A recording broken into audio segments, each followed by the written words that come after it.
Ever wondered how hard it would be to survive in a zombie apocalypse?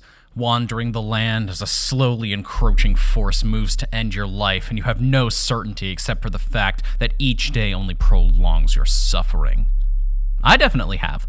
But since that isn't likely to happen, Resident Evil will have to do. The Resident Evil games are known for having pretty tough requirements for their S+ ranks, requiring either stupidly short playtimes or limited saves, sometimes both to achieve. So anyway, here's how I managed to S+ rank RE4's remake. And if you feel generous or enjoy the video, please subscribe. It helps a lot and I'd appreciate it. Shilling done, let's get into it. To get the run going, there was a little bit of prep work that I had to deal with. First was beating the game on hardcore difficulty, and then beating it again on the newly unlocked professional difficulty. I bought the New Game Plus Infinite Rocket Launcher, which at that point, the biggest threat to my life was my own complete disinterest in it. After the pro run, I unlocked the gas mask, Ashley's armor, and the Chicago sweeper. I also took care of the Clockwork Castellans, which appear one per chapter, and don't respawn upon game completion, so you only need to do it once. Normally this is good, but it means I have no footage to show you. Whoops. Shooting them all got me the Primal Life, which, unlike basically all the knives you find scattered throughout the game, don't break in a single use. At this point, I also grabbed a few more things. Heading over to the Mercenaries mode, which you can download either from the Steam page or PlayStation Store, basically wherever you got the game from for free, I spent 30 minutes playing to get S rank on the first 3 maps. This unlocked the hand cannon, another useful weapon for the run. Finally, one more new game on hardcore, in under 5 hours and 30 minutes, I got the chicken hat. Sadly, you can't use the Infi launcher in order to get S+ on any difficulty, but hardcore run was actually pretty good practice for the pro run, so it was still worth it in my mind. With all this done, it was time to begin the S+ pro run. I started a new game and equipped the chicken hat, then spent a good minute laughing about how dumb it looks in cutscenes. This is supposed to reduce damage, but don't worry, a single hit still takes half your life. In the cabin basement, you can bait the enemy to avoid shooting him by waiting left of the stairs and then running around, which I did a lot. Good rule of thumb, unless you have to kill something, shoot to injure and keep moving. After grabbing my bonus weapons from the typewriter, it was time for the village fight. The best strategy I found was to run to the left and then grab the herb, then stealth kill the first enemy. From here, I head back to the entrance and shot enemies in the head. Now, quartering yourself might sound dumb, but in this case, it actually works out. Funneling enemies lets you pick them off easily, and if you get enough lined up, the hand cannon can basically skip the fight entirely. With each enemy killed, the time needed to survive shortened, letting me clear the encounter first try before dying as the encounter ended.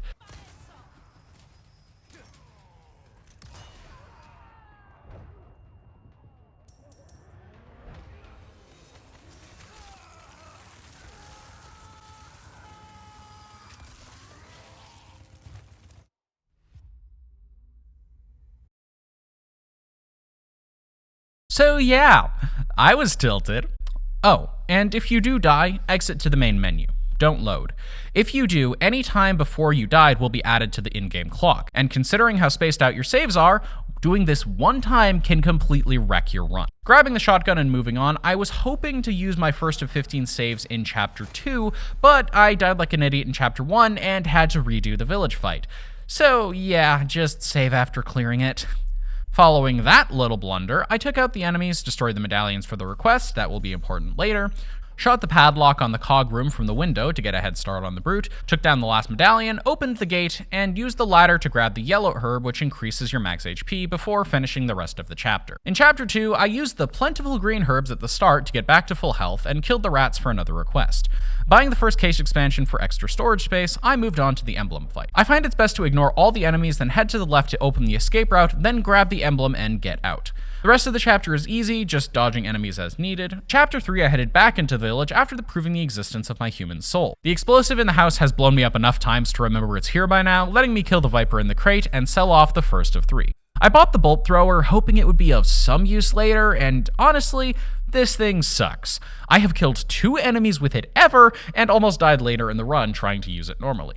But it does come in handy, so I bought it and shoved it into the box like a Pokemon you'd only use for HMs back in the day. After stabbing the tombstones and shooting the medallion in the quarry, my next save was at the docks. Shoot the metal at the lake, then fire a few rounds into the lake from the edge of the dock to spawn a yellow herb in the cabin behind you. A quick run through the fish farm led to the Del Lago fight and the Moby Dicking of the fish.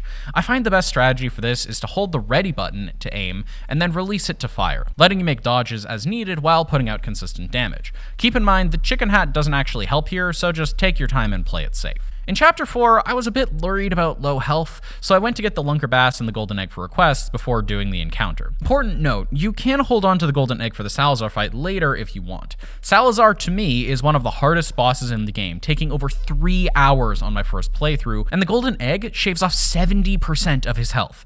You'll get another one later, and I think you can safely sell this one, but it's worth keeping in mind if you are worried about that fight. The boat in the middle of the lake was my next stop to grab the Red 9 and a gem.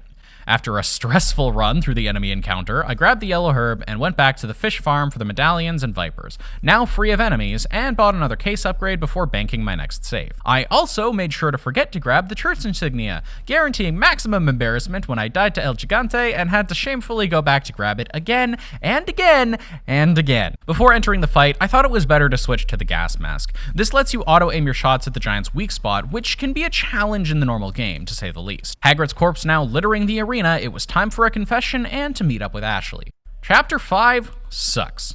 It's pretty quick, but will probably take up a majority of your time in the run. Since Ashley's armor makes her invincible, I didn't have to care about her safety and could freely ignore enemies, banking a save before the merchant. So, up until now, I've been mentioning a lot of merchant requests without explaining why you actually do them, which I will continue to do, but a little detail about them is that any single request, barring one, can be safely skipped, as there is another request shortly into Chapter 7, which is when you'll want 30 spinels for. Except for this one.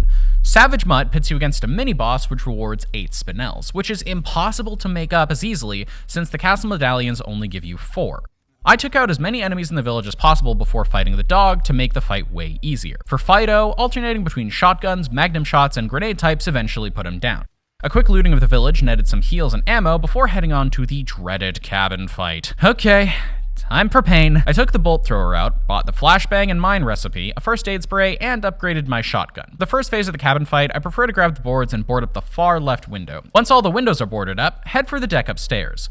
Kick the ladder down to the right and move over to the left. Alternate as needed while trying not to die. For phase 3, the bolt thrower finally saw its usage as I attached some mines to blow up the brute. Shredding the rest of his health with the sweeper, I cleared what is far and away the hardest part of the run. Chapter 6 is the final hard chapter for me. Banking a surprisingly useful save at the merchant, I sold the first shotgun for the riot gun. Running through the next area was semi-consistent, as I could sometimes get through freely and others not so much. At the crankgate, I grabbed the yellow herb and set up a few mines by the crank itself. I could only ever get max 4 before they automatically explode, so keep in mind they do have a timer. The Chainsaw Sisters set off the mines, and after a few frantic shots with the hand cannon and the sweeper, I was home free. Also, remember that spamming the A button like an idiot will cause you to pick up the bolts, undoing any prep work that you might have done. One more save before the Mendez fight, and now to kill the missionary. I found out you can duck under his first attack and spam the sweeper in his face to start the fight. When he goes down, firing the riot gun into his weak point 7 times would start phase 2, but sometimes he would get up on 6. I just shot him in the face anyway and it did the trick. Despite being a shotgun, you know, the perfect long-range weapons, I found the riot gun to be great at hitting Mendez.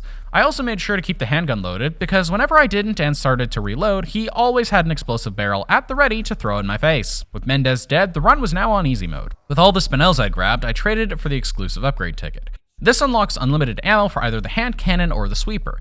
Now the choice is up to you. What is functionally a cannon with garbage aim and a slow fire rate, or a bullet hose which turns enemy faces into tomato sauce. So now that I gave the sweeper its best upgrade, I headed into the castle, shooting the hanging boulder from outside the tower to speed up this section and enter the castle. For the dungeon Garrador, I let him stab me, politely pass me by, and then gave him as many back shots as possible before he submitted. Banking a save before Waterhall turned out to be the right choice. You can probably clear this section easily at this point, but there's always a chance a stray arrow will fly up your butt and kill you anyways. The chapter ends with Ashley's first of many upcoming kidnappings, leading to chapter 8, which is basically filler. I grabbed some fish from the starting pond for healing and sold whatever I thought wasn't necessary for the sweeper. I did hold on to the handgun though, as I knew there would be a few shots requiring precision later in the run.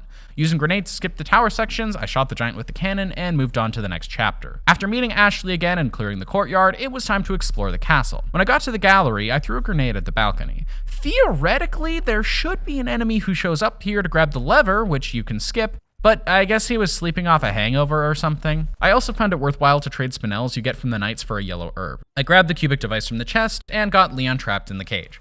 Okay, Ashley side quest time. Setting the clock to 7 p.m., which is a different time in standard and assisted for absolutely no reason, let me skip most of this so I could get back to the fun. This part is supposed to be super tense because you die in one hit, but with the armor, you're invincible, so it's basically just a fetch quest. Everyone's favorite. The chapter once again ends with Ashley being kidnapped. Chapter 10 time. The bug room was about as fun as normal, basically just a jump scare simulator. The double Garrador fight, though, was way easier than I thought it would be. The guide I was using for save locations recommended saving before now, which I probably should have, but I cleared it using a lot of grenades, both heavy and hand. I also recommend buying the heavy grenade recipe and the body armor. These both helped me a lot. Since I had the save to spare, I made it right before the Verdugo fight. Giving it several cold showers allowed me to clean it up. In Chapter 11, it felt good to be working with Luis again.